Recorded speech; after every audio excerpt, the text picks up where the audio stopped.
Good morning and welcome to Heroes and Patriots, a program about national security, intelligence, and foreign policy. Today is Thursday, May 6, 2021, and we are streaming live from the studios of KMUD Community Radio in Northern California. This is Mary Massey, and with me is co-host John Sakowitz. Good morning, John. Good morning, Mary. Good morning to our audience throughout California, the country, and the world. Today's program and all programs will be archived with the KMUD station and our program website, heroespatriots.org. Views and opinions expressed today are not necessarily those of the board staff or volunteers of KMUD. Our program engineer is Dorothy Secure. We thank her for helping us out with each program.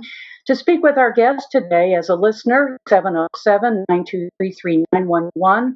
We ask that you please keep your questions brief so that many may participate, and we will get on with the program. Each program, we speak with men and women who courageously speak truth to power. Today, we are devoting the full hour of our program to address the subject of Russia and Ukraine, the Biden administration's foreign policy, specifically on Russia and Ukraine, and the president's appointment of Matthew Rojansky as Russia director on the National Security Council. To discuss these and related matters is our guest, Katrina van Heuvel.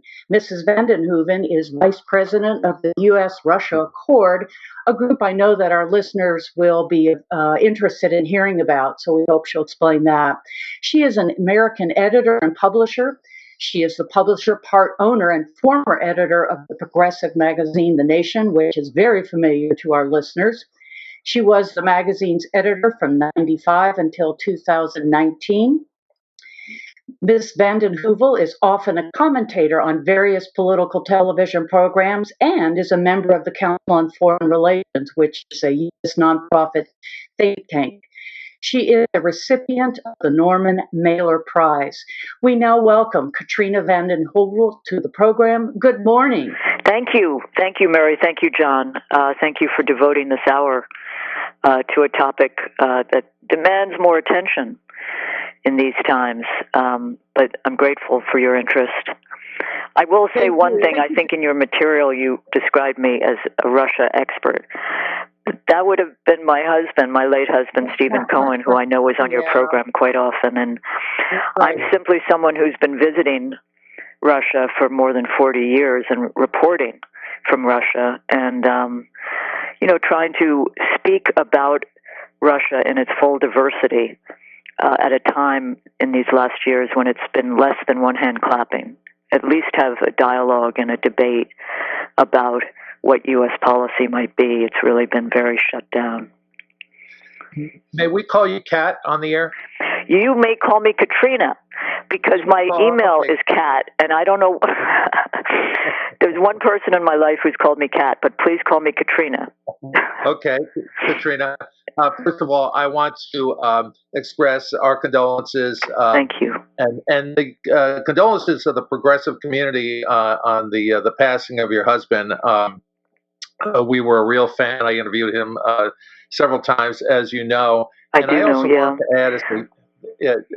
want to add as a footnote, when Bill Burns had his book launch at the Carnegie Corporation a while ago, his book, The Back Channel, which much of it is about the back channel communications he opened up as the United States ambassador to Russia.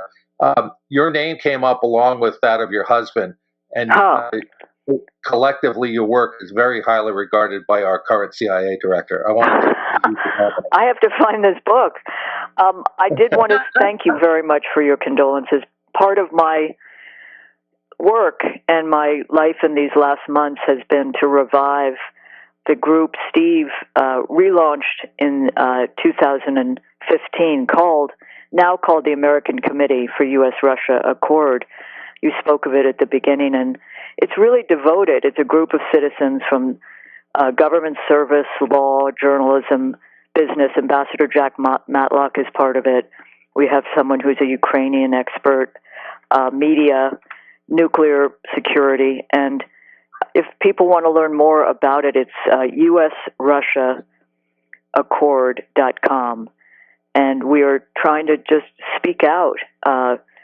It was founded by Steve, as I said, who earlier than most, I think, understood the dangers, real security dangers posed by the growing hostility between Russia and the United States. And, we just think it's imperative to seek dialogue, cooperation on matters of mutual national interest. It is not a radical demand. It is simply a sort of a voice of sanity, which in these times may be viewed as off the grid, but it is very much part of the search for mutual security. And I would add, Gorbachev, your listeners must remember him, know of him, turned 90 a month ago, and I wrote a column in the Washington Post about his thinking about security. He really believes we need to reimagine what security means. He is someone who was the most radical nuclear weapons reductionist to ever hold power of a major country. And he continues to speak out about how militarization does not make us safer, that security starts with cooperation. People may not remember, but when he and Reagan met, they agreed that no one won the Cold War, and nuclear war could not be fought, could not be won, and a whole weapons system was abolished under Reagan and Gorbachev.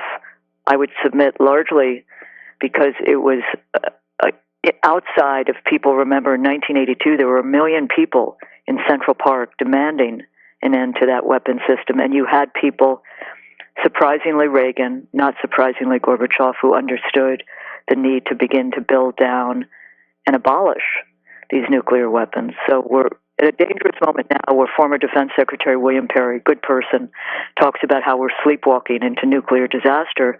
We must wake up. We must wake up. Well, let's start right there. There's a lot to talk about. There's a lot to talk about with regard to Russia and how the Ukraine is looking to be kind of a proxy war for the United States and Russia. But let's start with the whole nuclear issue. We've had Ira Health on the show, Yes. whose organization, as you know, won the Nobel Peace Prize for physicians for social responsibility for pointing out that we're closer to midnight on the doomsday clock than we've ever been. And one of the reasons why is not just the proliferation of nuclear powers, but the fact that nukes are now becoming miniaturized. Yes. And their tactical use is almost becoming an acceptable policy in the back of the minds of many strategic planners. Do you want to comment on that?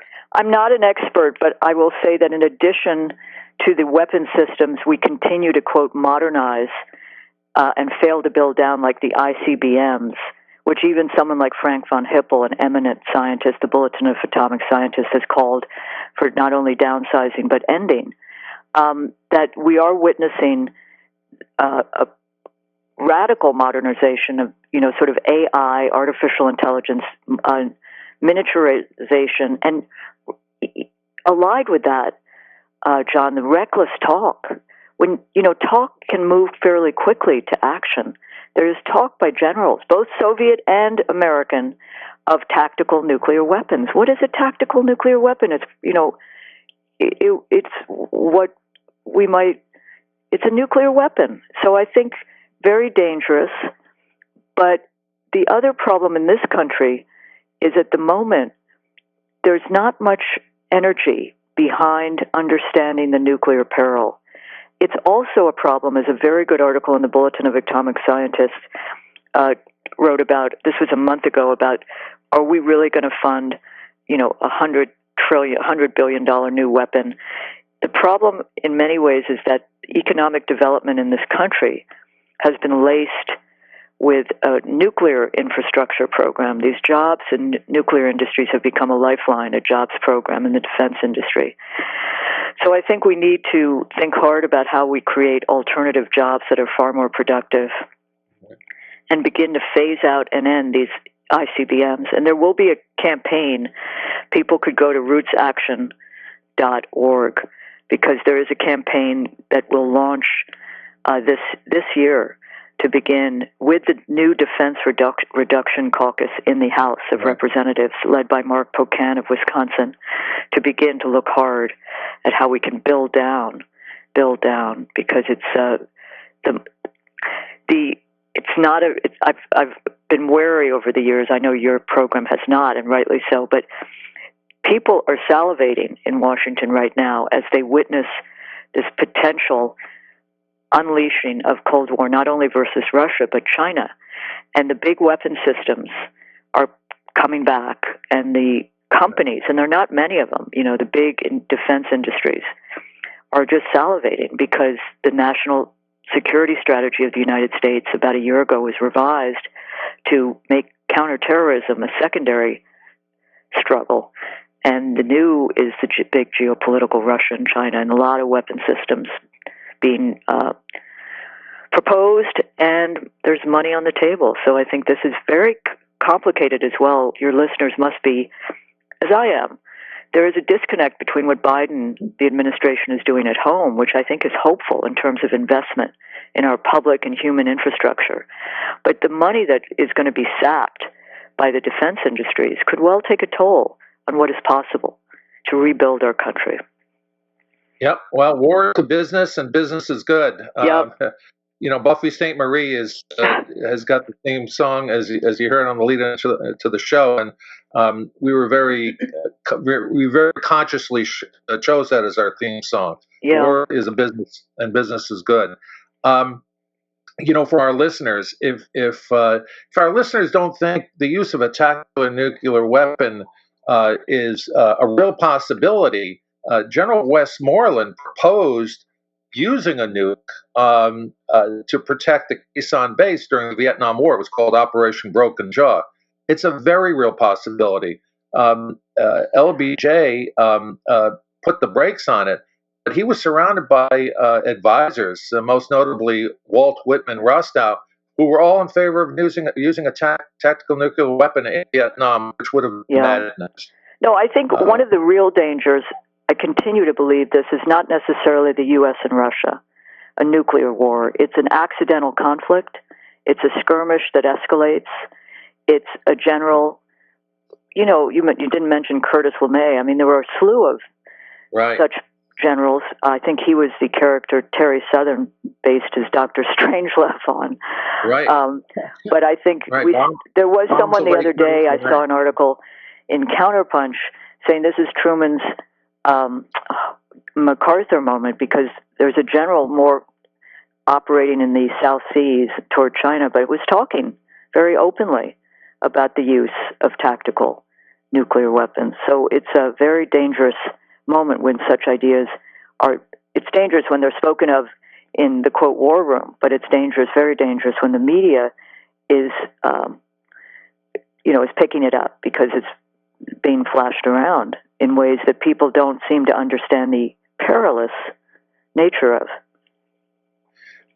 We've spoken to a couple of former U.S. Stratcom commanders, and we were relieved to hear that that if they received what they felt was an illegal order by the president to launch, that they would go to their own counsel, their own legal counsel, what's called the JAG, and they would look for a legal opinion, because their oath is to withhold the Constitution of the United States. Right. No, I think don't you think for better or worse, but President Trump made people think hard about the nuclear button. I think we need to think hard about the power vested in that under all presidents. But there was, fear of Donald Trump's unhinged nature. So there was legislation, as you probably know. I mean, I forget who in the Senate sponsored it, but Ted Lieu, about how you needed congressional authorization to push the button. I think that one needs a systemic review, not just of under Trump, but I think key is to take these weapons off of hair trigger alert. That is something very key. No first use. William Perry and Tom Collina wrote a book about 6 months ago which laid out a series of common sense, concrete steps to at least mitigate the dangers we're living in, and would have pushed that clock, as you talked about the doomsday clock, which people should go check out at the Bulletin of Atomic Scientists. It's an important measure of where we are. Would have pushed that clock's keys back a little. So, but I will say the media, if I could, not you, but I was watching the interview with Secretary of State Anthony Blinken, who I believe is in Ukraine today. He's gone from a G7 summit to Ukraine. But he was interviewed by CBS's Norah O'Donnell. And there was a section on Russia. What struck me on Russia and China was that her questions were framed to be even more hawkish, if I could use that word, and seeking more aggressive policies than he began with. So the media skew in much of our media, including, I will add, MSNBC, has become one that brings out more aggressive, hawkish ideas and doesn't give space to alternatives, whether it's someone else speaking or whether Blinken, in fact, has some other ideas. And I went back and looked at, it's still a very relevant point to note that Biden has said Putin doesn't have a soul, but Biden never said Putin is a killer. In that interview, Stephanopoulos says, "Do you think Putin is a killer?" And Biden goes, "Uh-huh." Anyway, I'm just saying that there's a media frame that makes it very hard, at a minimum, in the context of what American democracy is about, there should be a range of views. And the alternatives are cut out. I think that congressional committees would be wise to have a range of witnesses, which they've started doing on domestic fronts. But I think the nature of witnesses also becomes a consensus that shuts out alternative common sense ideas. I mean, these are not radical dissenting ideas, which is why I wrote that column about Matt Rajonsky, head of the Kennan Institute, who is being considered for the Russia desk at the NSC. And when I saw Politico, the sort of standard bearer, one of them in the Washington newspaper, say that Rajonsky is considered, quote, controversial, it made me think, what? I mean, he's, someone who calls for arms control, reviving nuclear arms agreements, stabilizing Afghanistan, and finding areas of mutual interest.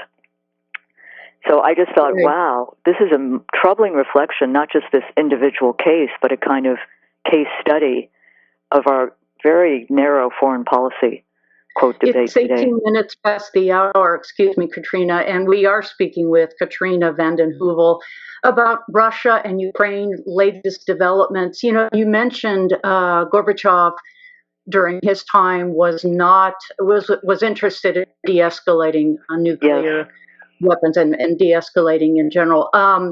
Would you compare him or contrast him to Putin, who's been in office many, many years, and why did he get in then? Was it a reaction to Gorbachev, or how did that unfold? And how would you compare them? How has he been able to hold onto his power for so long? Right. Such an important question. Give me a few. So, Gorbachev, you missed one key figure, Yeltsin. Oh, yeah. Yeltsin. Yeah. Yeltsin and Gorbachev had a very bad relationship. Yeltsin treated Gorbachev with terrible lack of dignity. Steve wrote a brilliant 2-page memo once about how the Soviet Union ended. The Soviet Union ended in a forest in Byalozhevsk in Belarus when the leader of Ukraine, of Belarus, and Yeltsin signed the end of the Soviet Union. Gorbachev had hoped to keep it together. You can argue with that. The end of the Soviet Union was not very popular in Russia, and Gorbachev is blamed for that, though it was Yeltsin. Yeltsin also presided, and this is after Gorbachev, I would argue, opened the door to democratization, opened the door with the first parliamentary elections that were semi-free, glasnost, ending the censorship. Took a few years, took time, but ending the censorship. And he was someone who was of a social democratic bent. Yeltsin comes in after the abolition end of the Soviet Union, presides over the looting of a country by the oligarchs, the Soviet Union, Russia experienced a greater depression than we did in the Great Depression. People were impoverished. We witnessed the rise of these oligarchs and the looting of natural minerals, et cetera, et cetera. Yeltsin is not in good health. Some people on the call may remember coming to the United States. He was known to be a drunk, and he opened up doors in Russia for many groups, but he still, I think, his lingering reputation will be defined by the oligarchization of Russia. This is documented that at 1999, the Kremlin administration was looking for someone to replace Yeltsin. They had someone else in the intelligence agencies, but they finally ended up on Putin.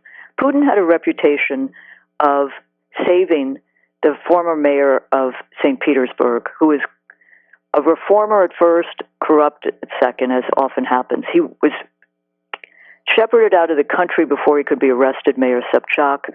Putin was credited with doing a good job. The Yeltsin family selected Vladimir Putin.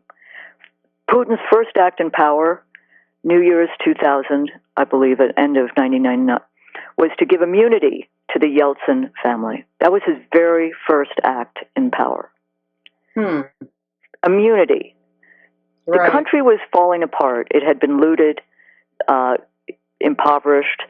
So he comes in, and he's popular the first years because he's, even in newspapers, was considered Spasatel Putin, the savior. The New York Times, the Wall Street Journal, thought he was a man you could do business with, as Thatcher had once said about Gorbachev. I think it turned, and first of all, Steve he gave a very good lecture about who Putin is not. He always felt that Putin had overstayed his time in power because it becomes corrupt. You create your own oligarchical class. You don't nurture successors, though he tried to with his vice president. I think it turned, and don't forget, in 2003, after 2001, 9/11, Putin was the first to call Bush and ask how he could help this country. But after Iraq, relations soured, and in 2007, at the sort of famous Munich Security Conference, an annual power group, Joe Lieberman and John McCain were sitting in the front row, and Putin gave what everyone has called an anti-American speech. I hate to say it, but it was accurate in many ways. It was aggressive, but it said, this can no longer be a unipolar world. The United States cannot be entering into wars which are destabilizing regions of this world. It is no longer a unipolar world. Russia will reassert itself. At that point, American radar goes off because Yeltsin had been very compliant, and they saw in Putin now someone who was a threat. He's overstayed his time in power. What he's done with his adversaries has often been human rights violation, no question. Navalny, Khodorkovsky was in prison. He was no Sakharov. He was an oligarch, but he's in Switzerland now. But there is corruption. I think it's overstated as to Putin's personal corruption. Why is he not out of power? Because there's no alternative, because there has been a lockdown on state media, not fully on the internet like in China, but there is opposition. And we did a very good piece 2-3 weeks ago in The Nation, which described the opposition, which is not Navalny, but which is a civil society opposition, which is growing. There are other opponents. There are other parties. It is still Putin's Russia, but I think it's critical to know how he came to power and the fear I think he has of leaving power because of how he came to power. But I think I'm sure he understands it's time to go, but it doesn't help when there's a Cold War and when there does, from his perspective, seem to be kind of a regime change politics on the part of the United States. Sorry for that long-winded, but Putin and the Yeltsin, I think, is how you relate to the 90s in Russia is a measure of how you relate to the politics, I think, of today. Katrina, I just want to thank you so much for the history, because the history is absolutely, as you just said, determinative for today. And I wanted to ask you about Putin's comment during the Munich summit conference, no longer a unipolar world. So my question is, with our demonizing Russia, the policy of demonizing Russia, now the policy and your points about the 60 Minutes interview are so well taken.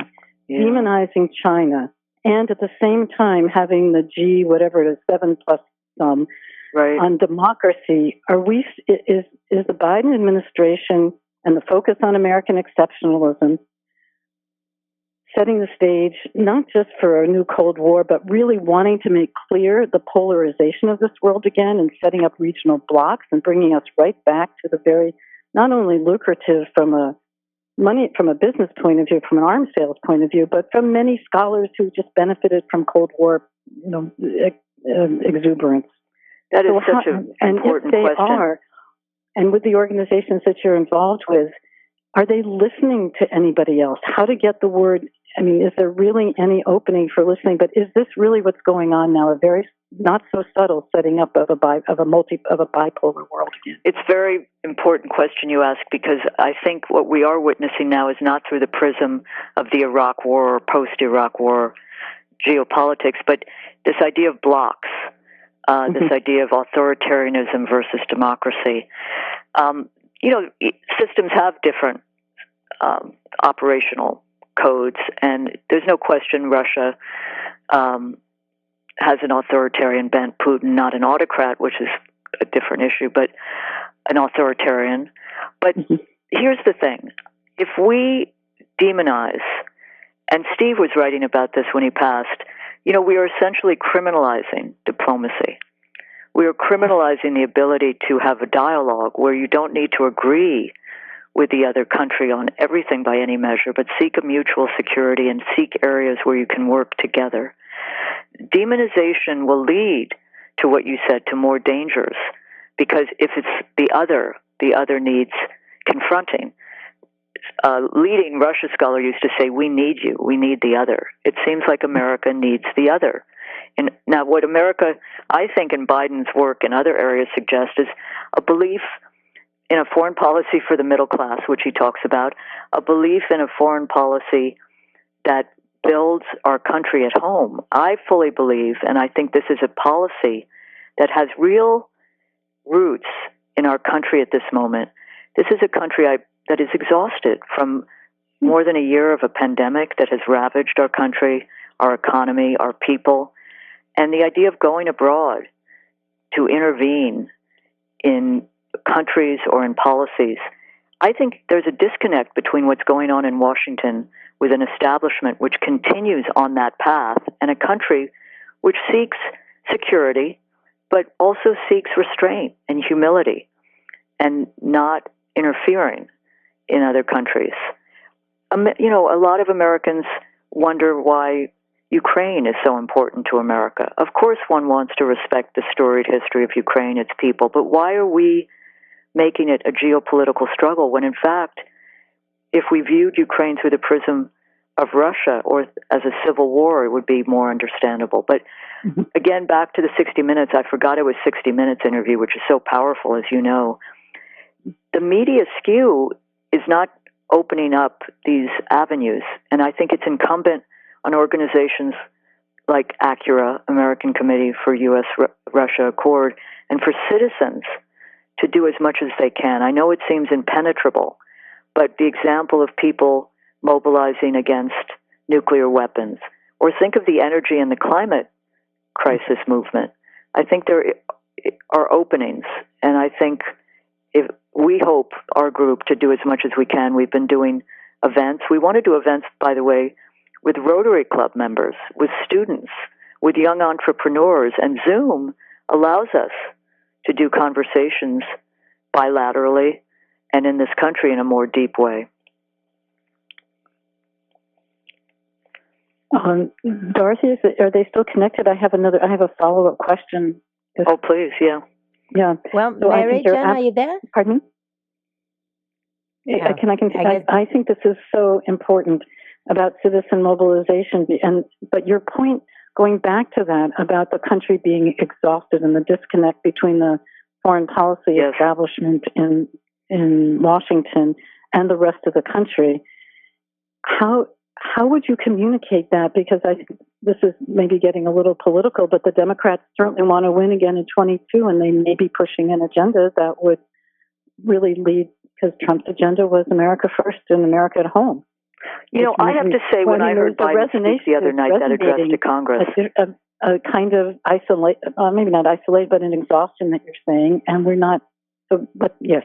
So but I think you're onto. I think nuclear security is an entry point. I think that is something that, the Democrats have shown some wisdom around, and at a moment when the need for funding for this human infrastructure, I think there's appetite for a different defense budget. The Republicans, Trump confused everything. Sadly, he campaigned on ending endless war. I mean, not sadly, he campaigned on ending endless wars, and won 60 counties, by the way, in Ohio, Pennsylvania, and I think Wisconsin, where there were the highest number of killed and wounded in Afghanistan and Iraq. He never pursued that policy, and even while he was attacked as a creature of the Kremlin, his Russia policy was terrible. Yeah. So we're left with the worst of, possible worlds. And the Democrats, no question, even progressives I talk to, are wary of this issue. They need to hear from people, and I think it's a beginning. But at least have another voice speaking out, a range of people speaking out, and speak to, quote, ordinary people who could then become mobilized citizens and have just a little more information about what they might go to with their congressperson. People don't, I don't think he'd mind, but I wrote the column of Washington Post about Rodjansky. I'm sorry, are you there? I just feel like...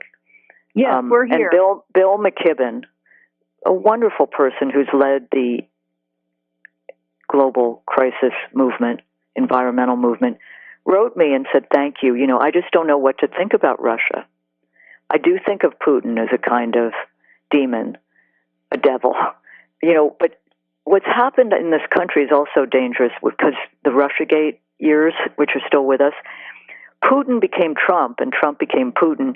And we didn't learn about the politics of Russia, really. We didn't learn history. And so even very good people, if you don't know what to think, you're going to be swayed by what the dominant narrative is, even good people like Bill McKibben. So I think information and education and an appeal to the underlying kind of all-America, let's have a dialogue, let's have a debate at least, let's listen to other points of view, is a worthy cause right now. Katrina, I want to apologize for us getting dropped off the air here. I'm worried. I think I thought I filibustered to the point where you said enough. I'm leaving.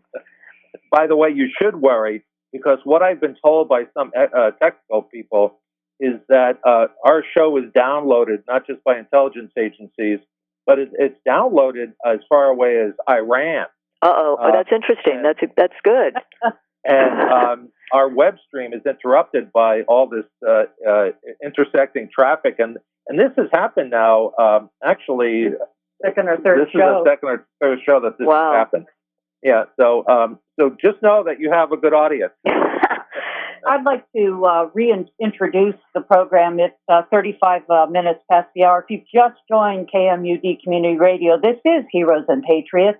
And we are speaking with Katrina vanden Heuvel about Russia, recent events in Ukraine, Biden's administration and foreign policy.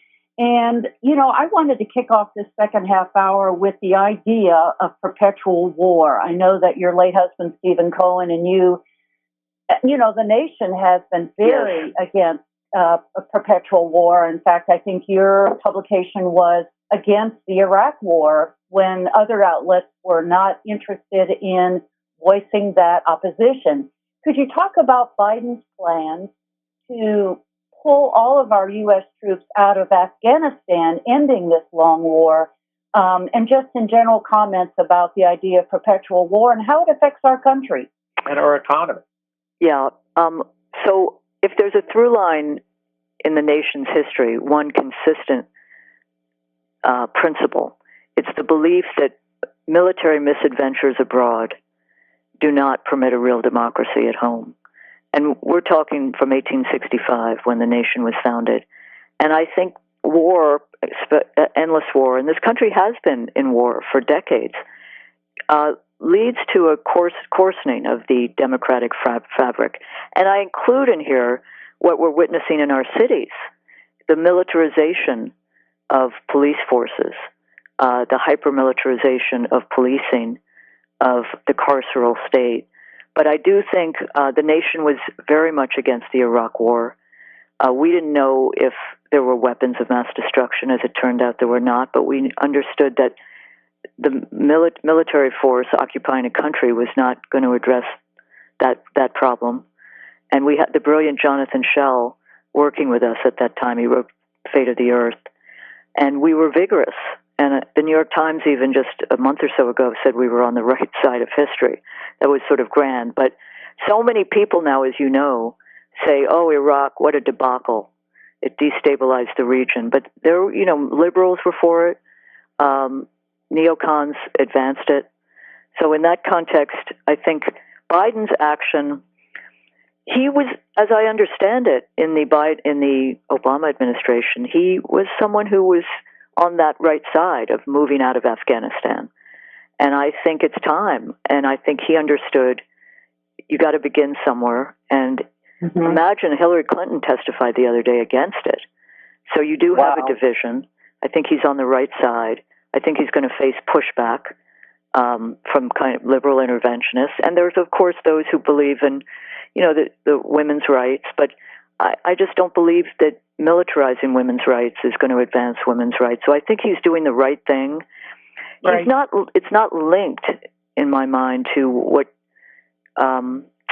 It's interesting because that's right, but it's disconnected from rethinking Cold War, for example.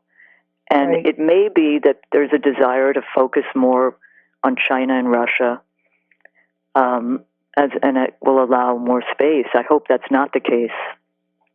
But I think it's a good move because, as I said, for the sake of our democracy and for the sake of demilitarizing America's engagement with the world, that is a good step. We have another caller, Katrina, for you. Caller, if you're listening, please go ahead with your question and be brief. Good morning, and thank you so much for the programming. Hello? Thank you. Can you speak up? Yes, we're here. Yes, good morning. Thank you for the programming. Are you hearing me better now? Yes, thank you. Yes. Thank you so very much. I'd like to make a prescient point. I hear what you're saying on many levels as a person who's listening while thinking and then codifying the information that you're expressing. I'd like to return to a salient point that you've yet to raise, and that is the fact that as Japan was suing the United States for peace to end their involvement in the Second World War, decisions were made to bomb major civilian cities in Japan, not once, but twice. We, as a nation, as a former republic, as a mockery that we are now, were responsible for over 250,000 deaths of civilians alone, as well as long-term damage to the chromosomal life of the Japanese citizens. There's no way to justify that. And if we're going to talk about today, let's realize that we're about to, let's say, celebrate 20 years of the passing of 9/11, which was the greatest second lie after the military was part, the Navy was part in Pearl Harbor, allowing it to be destroyed in order to create another huge military-industrial complex. So we are, in fact, now going to continue to lie about 9/11. We're going to continue to lie about how it was Afghanistan. And we're selling weapons to Saudi Arabia. Well, one of the original sins of 9/11 was that Zbigniew Brzezinski, who was the national security advisor to President Carter, who, by the way, I believe President Carter is the best living ex-president, but Brzezinski was selling weapons to the Mujahideen, which was aligned to, Al-Qaeda and what we saw 9/11. I do think in terms of World War II and the atomic bomb, the nation has done a lot of work with historians like Kai Bird, who wrote the Pulitzer Prize-winning biography of Robert Oppenheimer, Bart Bernstein, Gar Alperovitz, showing the archives show that the generals didn't think it was needed to drop those two horrific bombs. And I think we live in with slavery is a stain, the dropping of the bombs, Hiroshima, Nagasaki. But I also think in terms of World War II, something I'm struck by is the rewriting of World War II. Steve used to go crazy. He would get direct mail appeals from Tom Hanks and Steven Spielberg and Stephen Ambrose from the New Orleans World War II Museum. And the material would have one line, sort of like, the Red Army loped through. You know, I mean, it was like the Red Army suffered, the Soviet Union suffered such mass, so many millions were killed in the World War II. Not to acknowledge that is a rewriting. And in terms of Ukraine, the Nation is posting today at thenation.com. I'm sorry, it's posting about as Anthony Blinken, Secretary of State, goes to Kiev. There were just SS. There were marches in defense of the SS just a few days ago, and the resurgence of that ugly part of Ukrainian history, the neo-Nazi part, has been a strong aspect of Ukrainian politics. So that's something, you know, to watch as a postscript to World War II. Katrina, we're starting to get a flood of emails, some of which are from people who work in the intelligence community, and I'm picking out two. Interesting. One is one question has to do with Putin wanting just to be left alone. The quote is, I believe it was September 30th, 2008, that Russia could either be big and strong or it will simply cease to exist. And the reason is because of its wealth of natural resources, which is why Putin is encouraging domestic consumption. And he just wants the country to be left alone and to build its own economy internally, just like the United States wants to stimulate domestic production. That's interesting. I would say, I think the Russian economy is 8% of ours. That's not fully understood at times. I don't think Putin appreciated President Obama saying Russia was just a small regional power. I do think Putin would like to build his country's strength. The problems he faces are often not, with all due respect to the protesters in the street about elections, but protests we look at in this country: pension cuts, wage cuts, economic problems around the country. I think he would like to be left alone, and left alone means not being encircled, as has been the case with NATO forces on the border of Russia. Right. And I think the NATO expansion, as diplomat George Kennan said at the time, 1997, was one of the great post-Cold War, Cold War I mistakes. And, it's stunning to go back now.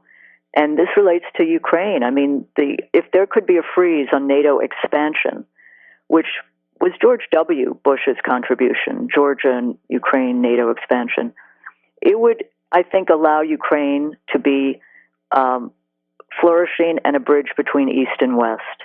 But instead, NATO has, decided it has to find its 21st century mission, when in fact in 97, you had prominent people, conservatives too, like Nitze, Paul Nitze, Ed Lutwak, and then you had senators like Gary Hart, Bill Bradley, others, lobbying against NATO expansion. Now, for that today, you get called a Putin puppet. I mean, it is a legitimate stance, and a stance, by the way, that you can argue the Americans broke their promise to Russia, the Soviet Union, when Germany reunified, and Gorbachev had been promised that NATO would not expand 1 inch eastward. That was broken. And more important, the idea of a common European home, a demilitarized alliance of Europe, which Gorbachev always spoke of, from Lisbon to Vladivostok, was jettisoned to favor NATO. So I think that's an important part, a very important aspect to understand in the context of Russia-Ukraine today. It's funny that you mentioned Bill Bradley, because at Bill Burns' book launch, he was introduced, of course, by Carnegie Corporation's president at that time, the now sadly deceased Varkan Gregorian. But he was also introduced to a smaller group by Bill Bradley. Interesting. Yeah, Bradley.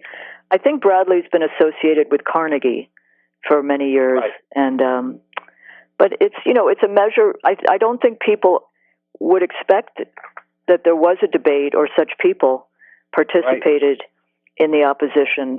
I mean, Richard Pipes was opposed to NATO expansion. The fairly hawkish Harvard professor Robert McNamara. And so, NATO is not a coffee klatch, So as it pushed to Russia's border, it generated a kind of what would expect a hostile nationalist response. And so that's part of where we are today. Katrina, I have another email that I picked out here from many. This is also from someone working in the intelligence community right now, and I'll quote almost verbatim here. Putin's regime is essentially post-ideological, which mean, and because, as you pointed out, their economy is only a fraction of ours, 8% the size of ours, it means that his regime has got to be all about raw power. Mm-hmm. And you create a picture of raw power, maximum power, by posturing. Putin postured that he had this enormous power, and in fact, he had the American president in his pocket, Trump, making him the most powerful man in the world. How would you comment to that? Well, I mean, if he had Trump in his pocket, why did Trump, with John Bolton's assistance, basically begin to unravel the final scaffolding of arms control? He cares about arms control, Putin does. If he had Putin in his pocket, why were there more and more sanctions? Admittedly, many of those came from Congress, but Trump didn't oppose and didn't object. And there were a series of other steps taken, the kind of Cold War tit-for-tat consulates. So Trump didn't seem exactly like a good friend. Now, I think for Putin, and I would agree, power is critical for his survival, for his politics. He is kind of post-ideological. In fact, he's anti-communist, which is interesting. I mean, he's given speeches denouncing Lenin. He's for a flat tax. He could have agreement with Stephen Forbes. He is for power. He's for, quote, the vertical.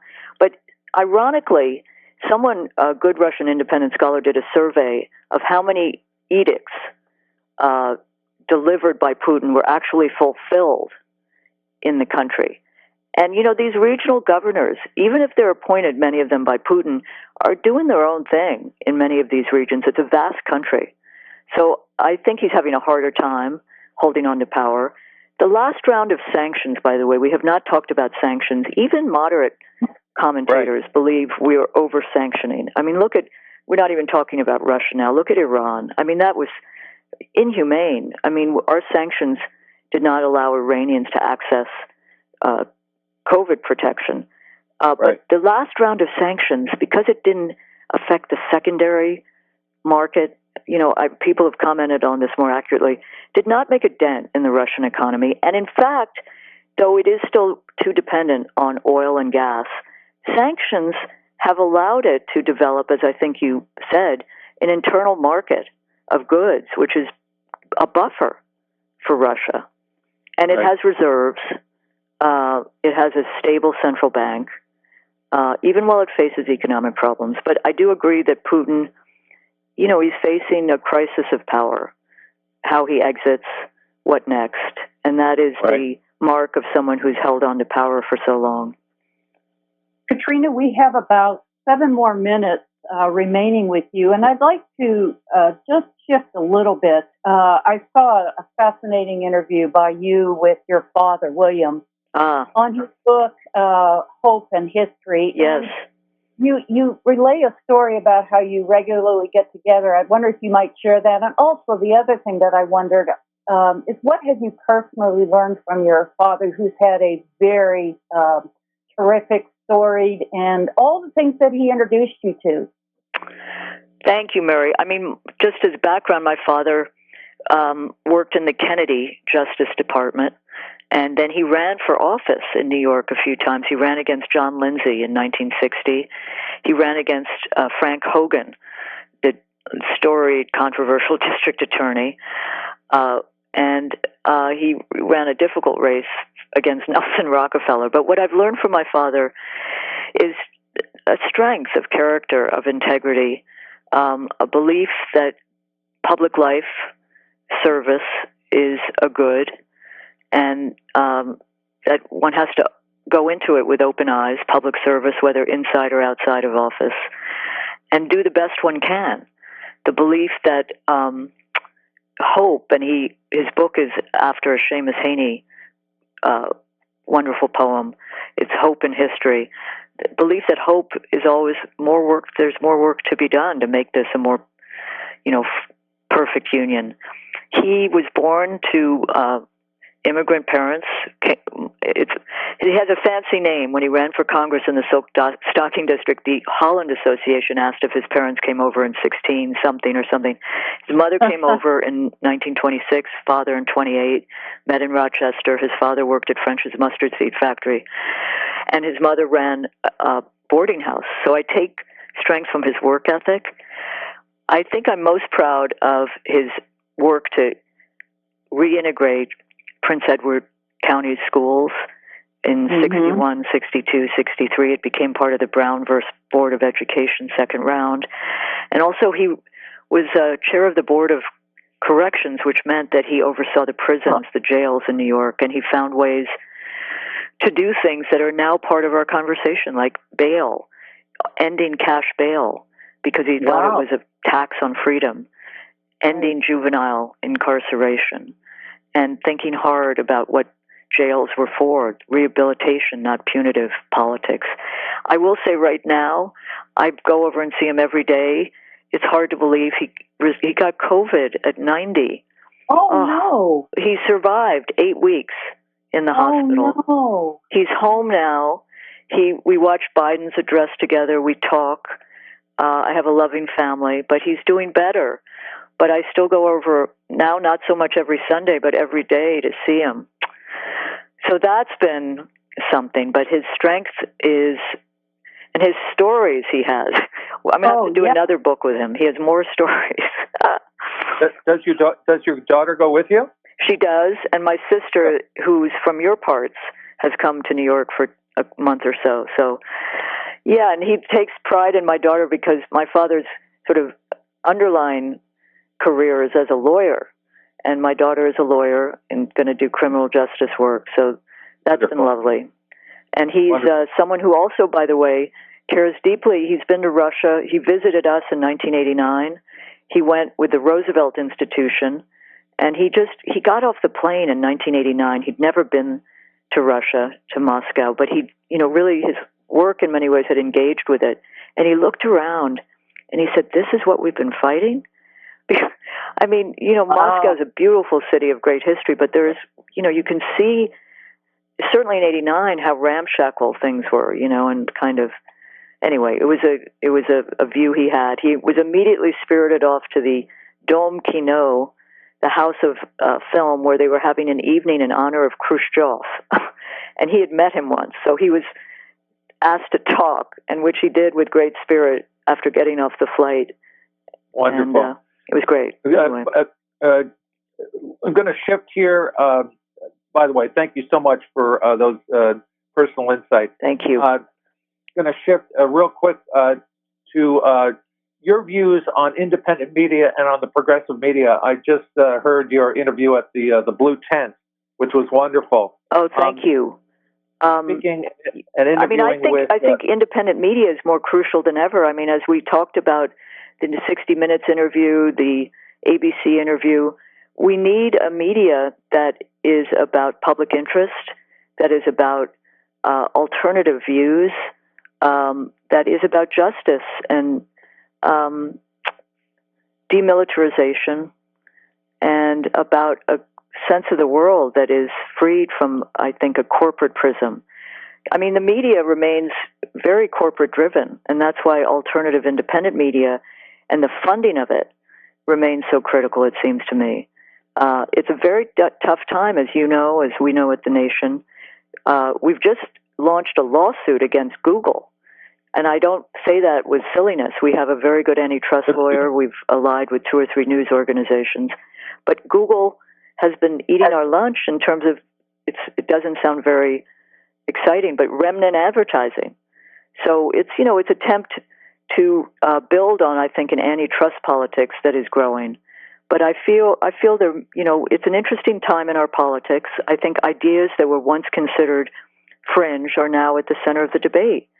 Right. And I think that would include ideas you've championed, I've championed at The Nation, Medicare for all, right. 15 minimum wage, climate issues. I think to build in, and I won't call it foreign policy, but to build in a more, to build in a different engagement with the world has to be at the heart and core of a progressive politics, and we're still working on that. And with all respect to Bernie Sanders, his domestic agenda has been very strong. His foreign policy is not as open as it might be to really understanding the dangers of this new Cold War, whether with Russia or China or both, obviously. I'll leave you with this thought. In interviewing the Dalai Lama some time ago, he said that what the planet needs is more successful communicators, because following the communicators are the peacemakers, the healers, the restorers, the environmentalists, yes, the lovers of the planet, the lovers of humankind, and I think that's where progressive media comes in. Yes. So I just want to honor you, honor the memory of your husband, honor your father. Thank you. And I'm grateful for you giving me such time. I hope people listening will go to the American Committee. Again, it's usrussiaaccord.com, or come to The Nation. And I'm grateful for the time and hope to stay in touch. Yes, we would love to maybe even have a joint interview with you and your father. It was such a lovely... Oh, I love that. Let's think about that. But I am. You know where to find me. We do. And thank you. Thank you so much for this time, and God bless. Thank you. This has been Heroes and Patriots. Our next program, by the way, will be Thursday, June 3rd from 9 to 10 a.m. Pacific time. We hope you will tune in. And please...